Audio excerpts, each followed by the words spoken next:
지난 2026년 2월 23일 감사원이 코로나19 백신 관리 부실에 대한 충격적인 감사 결과를 발표한 사실 알고 계시나요? 코로나19 백신에서 곰팡이, 머리카락 등 이물질이 발견되었음에도 질병청이 식약처에 단 한 건도 통보하지 않아 1,420만 회 접종이 그대로 진행된 것으로 드러났습니다. 이 사실을 미리 알고 지금이라도 제대로 대비하는 것이 우리에게 꼭 필요합니다.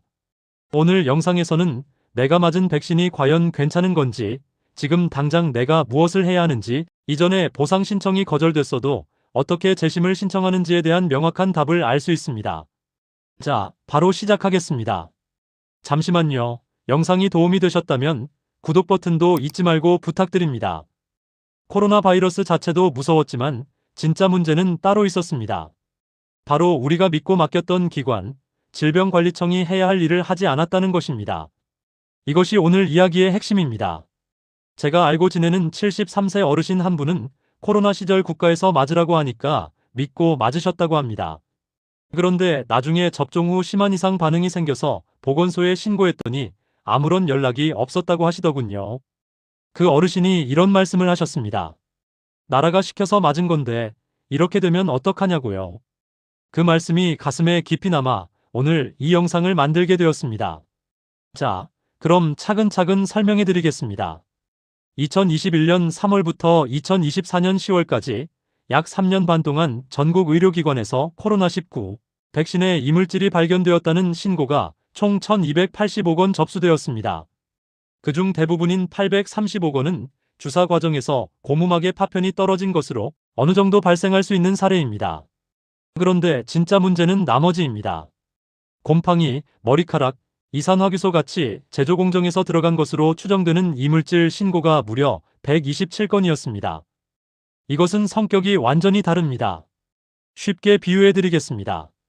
마트에서 파는 주스 한 병에서 곰팡이가 발견되었다고 생각해 보십시오.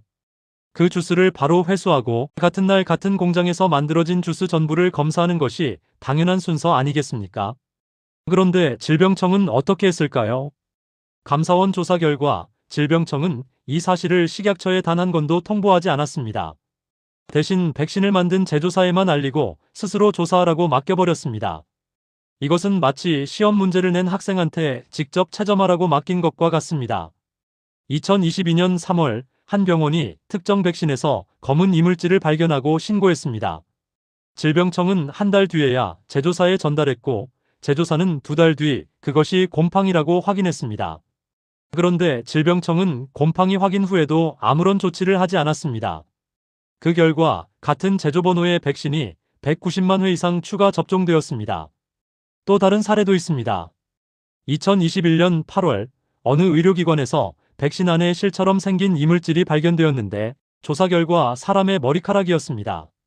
그런데 이 사실이 확인된 것은 해당 백신이 이미 모두 소진된 후였습니다. 이미 120만 명이 넘는 분들이 접종을 마친 뒤였습니다. 1,000원짜리 과자에 머리카락이 들어가도 난리가 나는데 사람의 생명에 영향을 줄 수 있는 백신에 이런 일이 생겼다는 것, 정말 어처구니가 없습니다. 지금 여러분이 가장 궁금하신 것은 이것일 겁니다. 내가 맞은 백신은 과연 괜찮은 걸까요? 질병청은 이렇게 해명했습니다. 이물질이 발견된 그 바이알, 즉 그 주사약 용기 자체는 접종에 사용하지 않고 격리 보관했다고 합니다. 하지만 감사원이 지적한 것은 조금 다릅니다. 같은 공장에서 같은 날, 같은 공정으로 만들어진 동일 제조번호의 백신들은 그대로 접종이 계속되었다는 점입니다. 현재로서는 개인이 직접 내 백신이 문제가 있었는지 확인하기 어렵습니다. 그러나 내가 맞은 백신의 제조번호는 지금 바로 확인이 가능합니다. 접종 기록 확인하는 방법을 알려드리겠습니다. 먼저 네이버 또는 카카오에서 예방접종 도우미 검색 후 접속하거나 정부24 앱에서 본인 인증 후 확인이 가능합니다. 확인 전에 먼저 접종 날짜, 백신 종류, 제조번호를 꼭 기록해 두십시오. 나중에 문제가 된 제조번호가 공개되면 미리 확인해 두신 번호와 대조해 보실 수 있습니다. 지금 당장 확인해 두시는 것을 권해드립니다. 자, 그럼 지금 당장 하실 수 있는 일 3가지를 알려드리겠습니다. 첫 번째, 접종 기록을 확인하는 일입니다.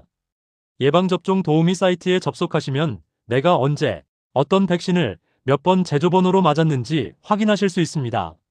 미리 캡처해서 저장해 두십시오. 두 번째, 피해 보상 신청을 해야 합니다. 코로나19 예방접종 피해보상 특별법이 2025년 10월부터 시행 중입니다. 접종 후 이상 반응을 겪으셨다면 피해 발생일로부터 5년 이내에 주소지 관할 보건소에 신청하시면 됩니다. 보상 내용에는 진료비, 간병비, 장애 보상금, 사망 시 유족 보상금이 포함됩니다. 궁금하신 분은 질병관리청 고객센터 1339번에 전화하시면 자세한 안내를 받으실 수 있습니다. 세 번째, 재심 신청을 확인하는 일입니다.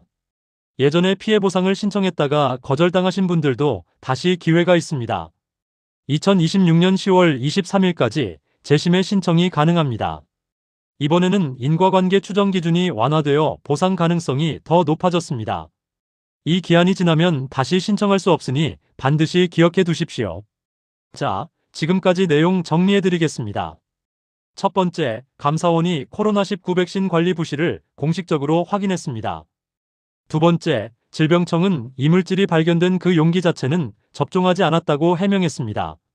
세 번째, 그러나 같은 제조번호 백신 1420만 회는 계속 접종이 이루어졌습니다. 마지막으로 접종 후 이상 반응이 있으셨다면 지금 바로 보건소에서 피해 보상을 신청하십시오. 여러분, 주변에 코로나 백신을 맞으신 어르신들, 가족분들, 친구분들께 오늘 영상을 꼭 공유해 주십시오. 혹시라도 억울한 일을 당하셨는데 신청 기한을 몰라서 기회를 놓치는 분이 없도록 여러분이 그 소중한 정보를 전달해 주시는 역할을 해 주십시오. 여러분의 공유 하나가 소중한 이웃의 건강을 지킬 수 있습니다.